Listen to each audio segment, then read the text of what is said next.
Last question. When you and I spoke in January, you said, I observed that you hadn't gotten much bad press. You said, it's coming.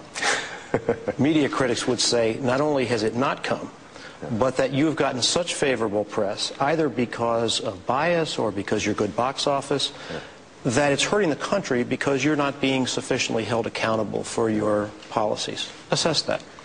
It's very hard for me to swallow that one. First of all, I've got one television station that is entirely devoted to attacking my administration. I mean, you know, that's a pretty... I assume you're talking about Fox. Well, that's a pretty big megaphone. And you'd be hard-pressed if you watched the entire day to find a positive story about me on that front.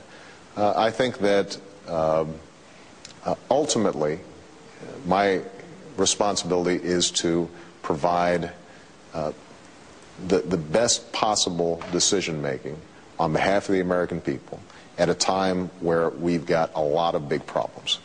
And you know, we welcome people who are asking us some tough questions. And I think that I've been probably as accessible as any president in the first 6 months.